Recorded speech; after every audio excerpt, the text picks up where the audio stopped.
Bom ano, aqui é a professora Neudes com mais uma aula de matemática. Vamos para a nossa aula, primeira aula, né? Referente ao quarto bloco do segundo bimestre. Bom, nós iniciamos na semana passada o estudo dos números racionais, não é verdade? Agora a gente vai começar a estudar, né? Operações com números racionais, certo? Primeiramente, a gente vai aprender a somar e subtrair, tá? Adição e subtração com números racionais.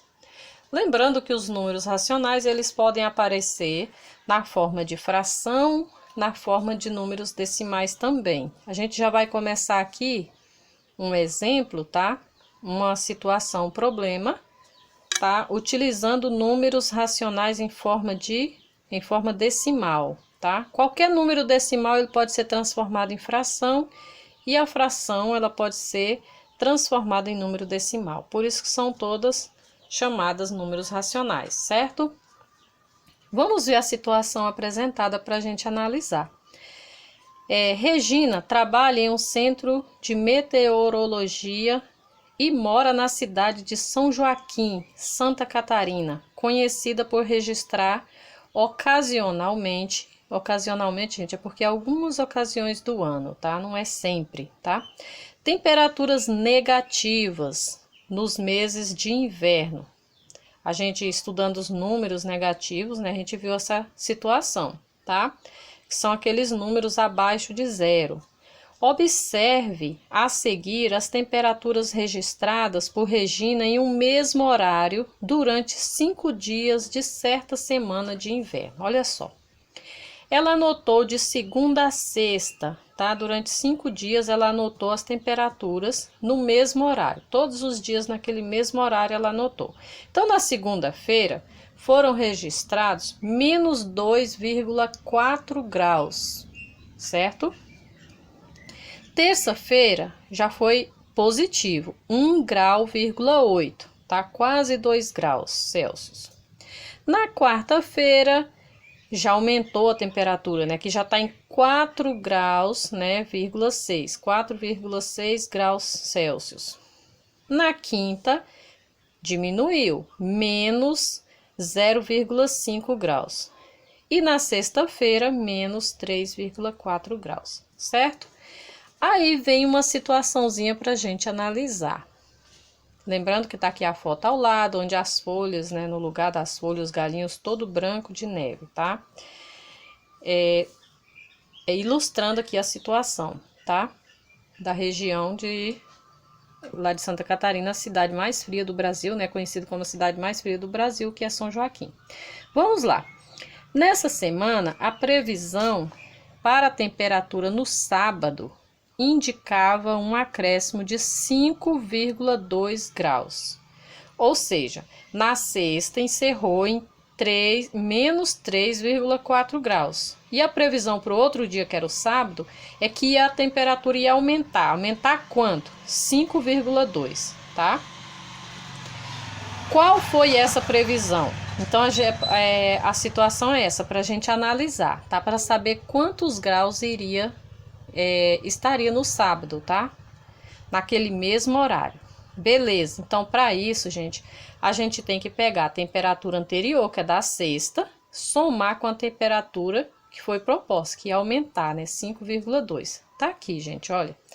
Menos 3,4, que era a temperatura da sexta-feira, somado com a temperatura prevista para o sábado, certo? Então, menos 3,4 mais 5,2. Então, para isso, a gente tem que fazer essa soma, tá?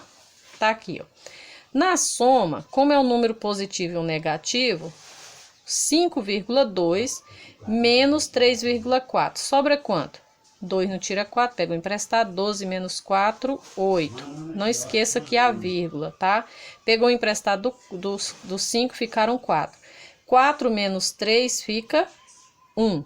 Como o número positivo é maior, o resultado aqui vai ser o quê? Positivo, né? Eu tinha 5,2 menos 3,4.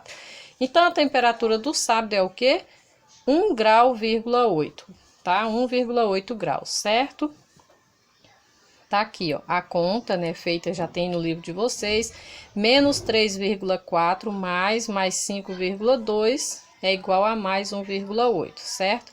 É a diferença entre os módulos. A gente aprendeu sobre módulo. O que é módulo? Módulo, eu analisar o número sem o sinal. Se eu pego 3,4 e o 5,2, se eu analiso o módulo dele, tirando o sinal, quem é maior? Esse, né?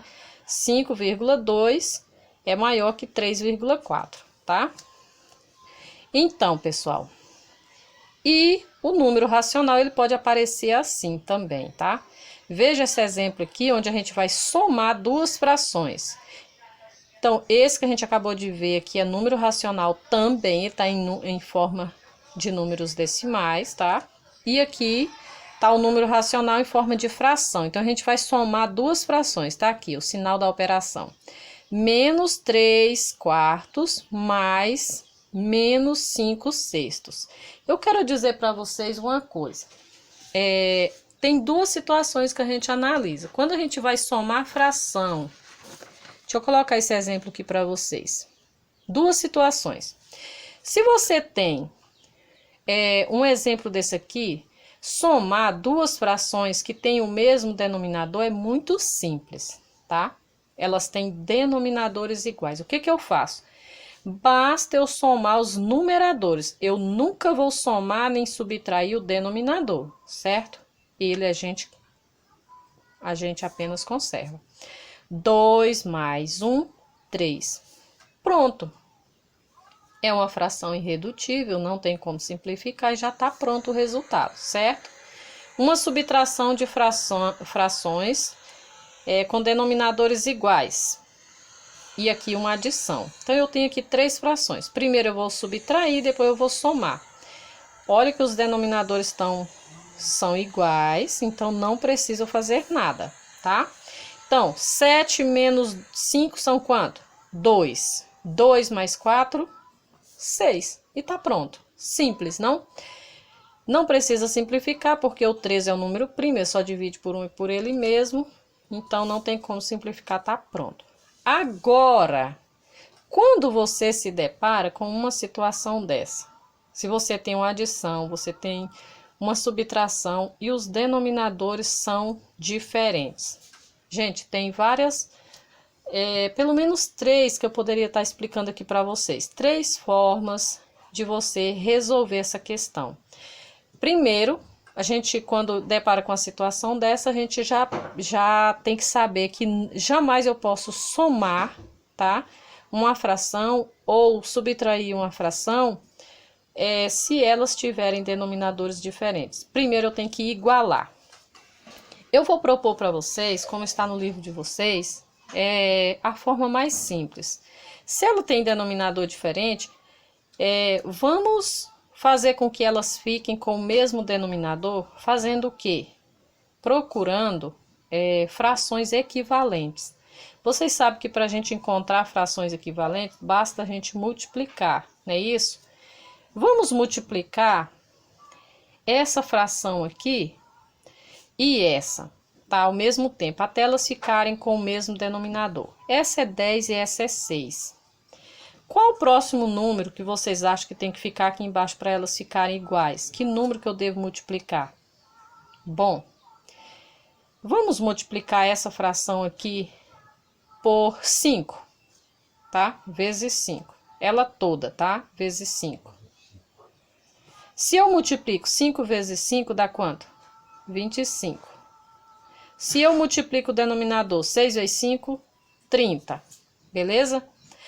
Agora, olhem para essa fração aqui, por qual número eu devo multiplicar o numerador e o denominador para que ela fique também com o denominador 30? O 3, não é verdade? Se eu multiplico por 3, olha o que vai acontecer. 3 vezes 3, 9. 10 vezes 3, 30. Viram? Elas ficaram com o mesmo denominador. Agora sim, depois que elas estiverem com o mesmo denominador, aí eu posso conservar ele aqui e eu trabalho somente com o numerador, os numeradores, tá? 25 com 9 dá quanto? Dá 34, não é verdade? 34 trintaavos é uma fração que pode ser simplificada, não é verdade? Eu posso dividir por 2, tá? Que vai dar o quê? 34 para 2 é quanto? 17. 30 para 2? 15. E pronto, tá? Então, a mesma situação eu tenho aqui nessa subtração, não é verdade? Vamos lá, 7 e 5. Qual vai ser o menor múltiplo comum de 7 e 5? Nós temos que multiplicar, tá? Vamos multiplicar ambas por... Se eu multiplicar por 2, aqui vai dar 14, aqui vai dar 10. Não dá. Se eu multiplicar por 3, 3 vezes 7 é 21. 3 vezes 5, 15. Não é necessário multiplicar as duas pelo mesmo número, tá? Se eu multiplicar por 7 aqui, 7 vezes 5 dá 35. 7 vezes 2, 14. E essa daqui eu multiplico por 5. 7 vezes 5, 35. 5 vezes 4, 20. Olha que essa fração aqui eu multipliquei ela por 5, tá? E essa aqui eu multipliquei por 7. Agora sim, tá vendo? Ficaram com o mesmo denominador? Conservo o denominador, tá? E vamos subtrair. Eu tenho menos 20 menos 14. Então, tudo negativo, né? É uma dívida de 20 e uma dívida de 14. Então, eu vou ficar devendo 34, certo? Então, gente, as duas situações. Quando você tem o mesmo denominador, é muito simples. Basta somar ou subtrair os numeradores e conserva o denominador. Agora, se ela não tiver com o mesmo denominador, aí você tem que procurar o mesmo denominador para poder você fazer a operação, certo?